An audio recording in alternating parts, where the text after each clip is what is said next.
తెలుగుదేశం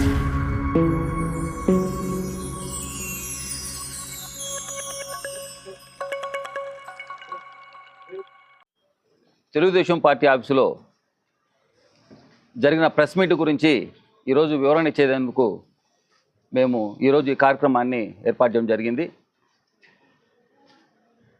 తాగేటి వారిపాలెం అనే గ్రామంలో వాసు అనే కుర్రాడు చనిపోయిన సందర్భంగా డిఎస్పీ గారు ఏర్పాటు చేసిన ప్రెస్ మీట్లో అతను ఎవరో దగ్గర మేకలను కాచేందుకు ఒక ఒప్పందం చేసుకొని దానిలో భాగంగా మేకల్ని వాటికి పుట్టిన మేకల్ని ఇవ్వకుండా వారు ఏదైతే ఇచ్చారో అవే ఇవ్వటం జరిగింది. దాని మీద ఎవరైతే మేకలను అతనికి ఇచ్చారో వారు అతన్ని ప్రశ్నించి ఈ విధంగా మనం చేసుకున్న ఒడంబడిక ప్రకారం నువ్వు మాట తప్పి మాకు చేయలేదని చెప్పిన కారణంగా వాళ్ళిద్దరి మధ్య జరిగిన గొడవలో కొట్లాట్లో అతను తర్వాత మరణించడం జరిగింది.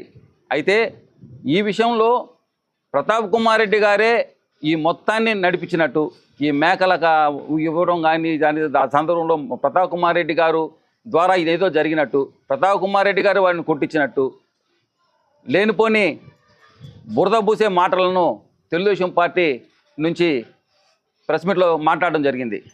మేము గతంలో కానీ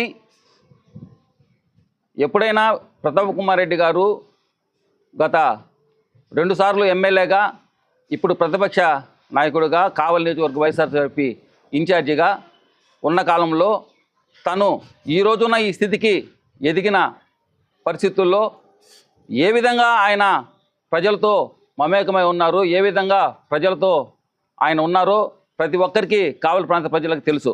అదేవిధంగా ఎమ్మెల్యేగా కృష్ణారెడ్డి గారు కాకముందు కానీ ఎమ్మెల్యేగా అయిన తర్వాత ఈ 2 సంవత్సరాల్లో కానీ ప్రతాప్ కుమార్ రెడ్డి కావ్య కృష్ణారెడ్డి గారు ఏ విధంగా ఆ స్థాయికి ఎదిగారో ఈ ప్రాంత ప్రజలందరికీ తెలిసిన విషయమే. మీరు ఎమ్మెల్యేగా ఎన్నికైన ఈ 2 సంవత్సరాల్లో మీరు దళితులపైన పెట్టించిన కేసులు, మీరు దళితులపైన చేసిన దౌర్జన్యాలు, మీరు ఓపెన్ చేసిన రౌడీ షీట్లు, మీరు సోషల్ మీడియాలో పోస్టులు పెట్టిన దానికి లేదు, చిన్న చిన్న విషయాలకే దళితుల మీద ఎంతోమందిని మీరు రిమాండ్లో ఉంచి అనేక రోజులు మగ్గిపోయేలాగా చేసినది ఇది. కానీ ఈ ప్రాంత ప్రజలందరికీ తెలిసిన విషయమే.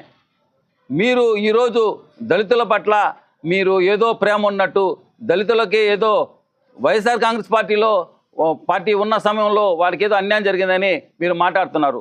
మీరు పెట్టిన కేసుల్లో, మీ ప్రభుత్వం వచ్చిన తర్వాత మీరు పెట్టిన కేసుల్లో అనేక కేసులు దళితుల సోదరుల మీదే మీరు పెట్టడం జరిగింది. మీరు వైఎస్ఆర్ కాంగ్రెస్ పార్టీ దళితులనే కాక మీ పార్టీలో ఉన్న దళితులను కూడా మీరు హింసిస్తున్నారని, వారిని ఇబ్బంది పెడుతున్నారని మరి కన్నౌతలకు చెందిన పైడి హర్ష ఇదే కావలిపట్నంలో ప్రెస్ మీట్ పెట్టడం జరిగింది. అతను తన సొంత పొలంలో మట్టెత్తుకుంటే మీరు ఆ రోజు అక్రమం అని అతని మీద కేసులు బనాయించి అతని వెహికల్స్ని మీరు సీజ్ చేయించి, అదే మీ బామ్మర్ది ఇక్కడ రోజుకి వందల టిప్పర్ల లారీలు ఎత్తుకుపోతున్నాడు అని చెప్పి మరి ఇది సక్రమం అనేది ప్రశ్న జరిగింది. దాంతోపాటు మిమ్మల్ని ప్రశ్నిస్తే మీరు కొడతారని, దాంతోపాటు మీ సొంత మీడియా వాళ్ళతో తిట్టిస్తారని, దాంతోపాటు టిప్పర్లతో తొక్కిస్తారని, మీరు ఏం చేసినా పర్లేదు, మీరు చేస్తున్నది అన్యాయం, మీరు వైఎస్ఆర్ కాంగ్రెస్ పార్టీలో ఉన్న కొంతమందికి మీరు గతంలో ఉన్నవారికి మీరు సాయం చేస్తున్నారు, ఈ విధంగా తెలుగుదేశం పార్టీని భ్రష్టు పట్టిస్తున్నారని మాట్లాడిన సందర్భం అందరూ చూశారు. దానికి మీరు నుంచి ఎటువంటి వివరణ రాలేదు. అయితే ఎవరో ఏదో కారణం వల్ల చనిపోతే ఆ విషయంలో ప్రతాప్ కుమార్ రెడ్డి గారి మీద బురద జల్లే కార్యక్రమాన్ని మీ సొంత కొంతమందిని కూలిచ్చి కొంతమందిని పెట్టుకొని వారి చేత సోషల్ మీడియాలో ఒకరి తర్వాత ఒకరు పోస్టులు, ఒకే పోస్టుని మార్చి పెట్టిస్తూ, అలాగే మీ పక్కన ఉన్న కొంతమంది చేత ప్రతాప్ కుమార్ రెడ్డి గారు బురద జల్లే కార్యక్రమం చేస్తున్నారు. ఇది కావలి ప్రజలు విజ్ఞులైన వారు, ఎవరు ఏందో ప్రజలందరికీ తెలుసు కాబట్టి ఈ వృద్ధాభ్యాసం మానుకోవాలని తెలియజేస్తూ సెలవు తీసుకున్నాను.